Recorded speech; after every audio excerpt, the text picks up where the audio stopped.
Welcome to How to Become a Dental Hygienist. This is the ultimate 10-part series by me, Tiffany, the Sweet Tooth RDH. I'm here to educate, elevate, and empower every smile.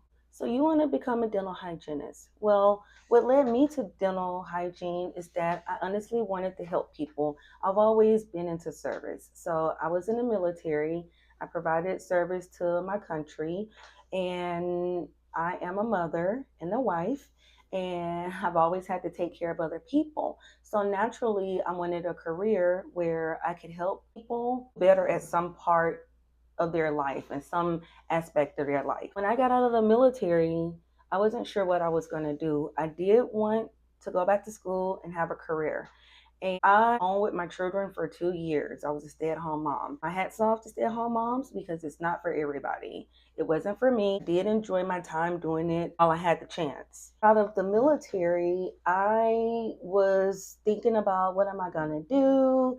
And then I was so busy at home with my kids that the years just flew by. My best friend, she enrolled herself into school because we had both got out the military around the same time, and we both talked about going back to school. We were in mid-20s, so we were like, hey, we should go back to school and have another career since we didn't stay in the military. Talked about it, and I talked about it more, and I was like really talking about it, but I never actually just did it. Told me, oh, I'm starting school 2 weeks, and I was like, wow, you are? And she told me, yeah, I just went and took these tests and signed up, and the advisor did 1, 2, 3, and 4. And I was like, oh my God, we've been talking about this for so long, and she actually did it.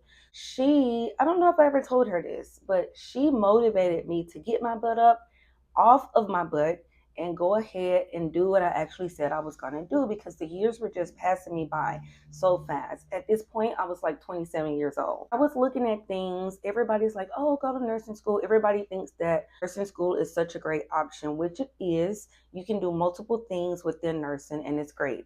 But I already dedicated part of my life to selfless service. Didn't want another job that required me to be away from my family as much as I felt nursing would have.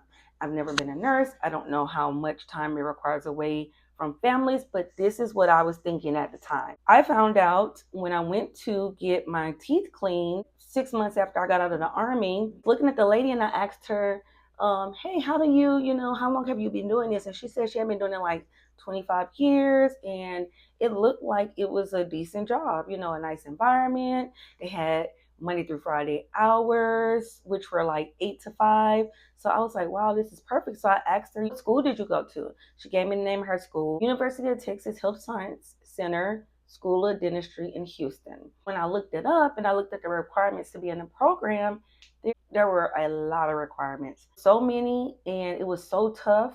And even though I had taken some college classes, they were at a school, University of Phoenix, that wouldn't transfer over, not jump on board. This was like 6 months after I got out. This is what I found out. So as I found out the requirements to do dental hygiene, it was very discouraging because I didn't know it was going to take 4 years of my life. I thought, oh, this seems like a great job. I really want to try to do this. Let me see, if I can do it. My aunt's telling me, hey, why don't you just do your trade? Why don't you just do something? And, that way you can start working, because I was going through some personal issues in my life, getting a divorce at the time. Financially, things were very hard for 3 kids. I read those requirements. I was so discouraged, guys. Like, I was truly discouraged. I sat at home for another year and a half with my kids and talked to my friend about, go back to school. I'm going to do this. I'm going to do that. But I never did it. And time was just passing me by. How I got drawn to dental hygiene, when I looked at the requirements for the nursing program, which they said, oh, the nursing program is only 2 years. And I was like, okay, the dental hygiene program is 2 years as well. What are the prerequisites? Because you have to do those first, and that takes time. So I saw that it was the same. Nursing and dental hygiene was going to take the same amount of time. So I was like, you know what? I'm going to take these tests. I'm going to try it. So I took the test, and I failed math test miserably. Language and English were not up to par. So I had to take one remedial writing class, and I had to take 3 remedial math classes. But additional classes on my plate that was going to push my time out even more. I told myself I'm going to do it. I'm going to take all these remedial classes, and then I'm just going to take the classes and apply to nursing school and dental hygiene school because they're both the same. That's what I did. I went ahead and took all the remedial classes. Sometime, and once I got up to the classes that were required, because remedial classes are there to help you and to get you where you need to be, but they don't count towards the requirements you need to go into the program. I just went ahead and sucked it up. My friend did it. She was going through her program. I was going to do it. I was going to go and take these remedial classes and take the required classes and apply to these programs. This is what I wanted to do. And I worked my butt off. I was a single mom at the time with 3 kids in a very bad place financially. I was fortunate and I was very blessed to have my military benefits, which I did utilize to carry me through this program. Take the remedial classes, get into the required classes, and I worked my butt off, y'all. With 3 kids and studying all the time, I worked my butt off. I got all A's and 2 B's in my entire prerequisites. Did a lot of studying, a lot of tutorials and office hours with my instructors. There came a point where it was time for me to apply to the programs.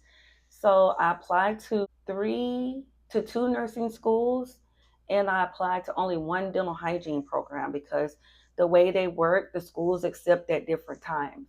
So I got into all 3 programs. I worked my butt off, and the hard work paid off. I got into um, Houston. At the time, it was Houston Baptist University. Now it's Houston Christian University Nursing School. I got into the Lone Star Nursing School Associate's Degree Program, and I got into UT Health School of Dentistry at Houston. So I got to actually choose.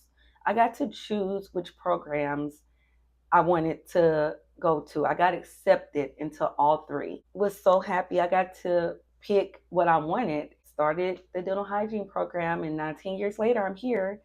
So if you want something and you work hard enough, it's possible. Don't ever let anybody tell you that. Time will determine whether we make it through and follow through on our goals or we fail. So a lot of misconceptions about the field of dentistry. Dental hygienists work very hard.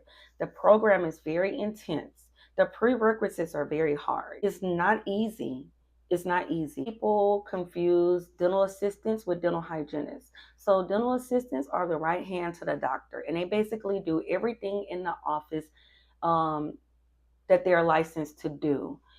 So every state is different, and it gets really complicated breaking it down by state. In Texas, where I am, assistants can polish teeth. That's it as far as the same duties that we do. The dental hygienists do all of the scaling, which is removing soft and hard deposits from the teeth. We polish the teeth, we take x-rays. Dental hygienists, we have to take an enormous amount of science classes, like human anatomy and physiology 1 and 2, microbiology, chemistry, just to name a few. Then when you get into your program, so those were your prerequisites. Once you get into your program, then you have to take head and neck anatomy, dental anatomy. It's so complicated, y'all. Like everything with the head and neck is so complicated. You did finish school in 4 years with my bachelor's degree, my bachelor's of science degree in dental hygiene. In the field of hygiene, you're not just sitting down polishing teeth all day. It's a lot of work. It's a lot of physical work, upper body strength, back, your eyes, your hands, especially your hands, your wrists. It's very physical, a very, very physical job. It's not just sitting down and looking cute and polishing teeth. It's so much more than that. You better get familiar with blood, saliva, bodily smells, not what people want you to believe it is. Real talk, what do hygienists really do? Our number one, we have a lot of number one jobs. To me, the most important thing that dental hygienists do is educate. We are the oral health preventative agent. So we're the ones who are the first line of information for patients. They see us more than they see the doctor. We are able to educate them on how to prevent disease, including cavities and gum disease. Dentistry and medicine are at the forefront. Nothing that concerns my mouth. Yes, everything concerns your mouth. We swallow things, they go into our bloodstream. Diabetes, heart disease, and Alzheimer's. And so think about the bacteria that you're swallowing going into your bloodstream. It is very important for us to educate our patients and make them aware. Um, Heart attacks, preterm labor, all of these things have a correlation with bacteria.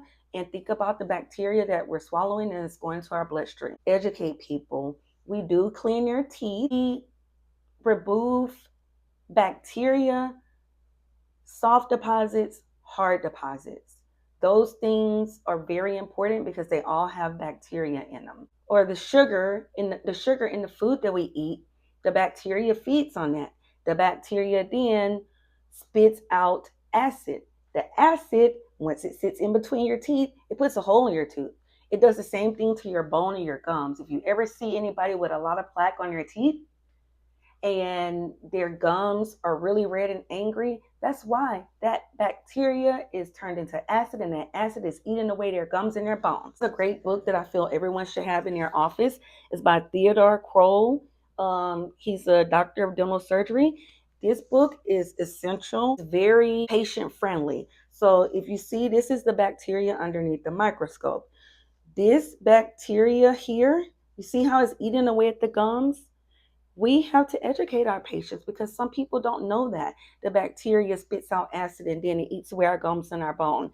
If you lose so much bone, your teeth will become loose and you will lose it.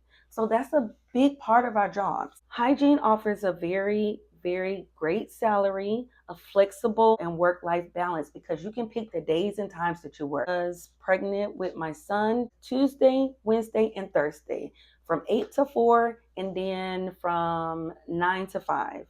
That was the best schedule. I had Mondays and Fridays off and I had my weekends and I only worked 3 days a week and I was still able to take care of my family. The profession is very flexible and you can still make a great amount of money. In the state of Texas, the average rate for a dental hygienist is in between, I'm going to say $40 and $60 an hour, depending on if you're getting benefits, what type of hygienist you are. You can go into search. Why is right now such a good time to join hygiene? Well, right now there is a massive shortage of hygienists.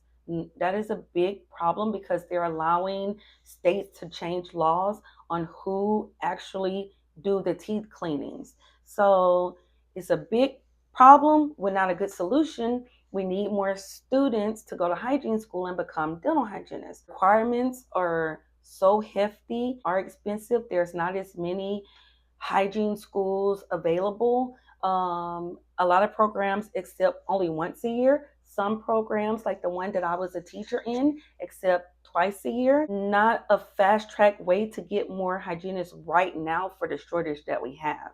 And so some states are allowing assistants to skilled teeth, doctors from other countries to automatically become a hygienist. Assistants go to school between a month and 9 months. It varies. They have different programs, they have online programs, but the assistants did not take head and neck anatomy, dental anatomy. They have massive on the job training with the doctor.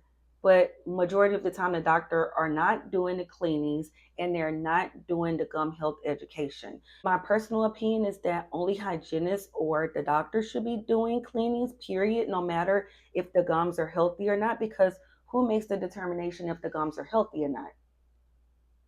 To school an extensive amount of time to learn about gum health. We take so many hours of periodontics and we see so many patients that have periodontal disease.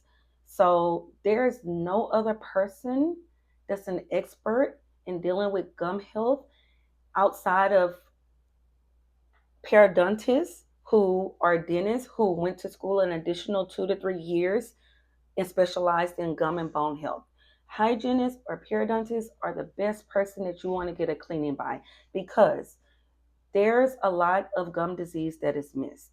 And unfortunately, if your gum disease progresses, you can lose a tooth. Very important to make sure that you're seeing a hygienist and that they're checking your gums and making sure that your gums are healthy. If you're thinking about it, I want you guys to have all of the information. This is part 1. Please join me back and subscribe so that you guys can be a part of my community and you can see my part 2. I'm going to have some fun things coming up as well. This series is very near and dear to my heart because I want people to know what I did not know when I chose to go to hygiene school. Make sure to subscribe and come back for part 2. I'm going to tell you guys all of the details you need to know about searching for school and choosing a perfect one for you.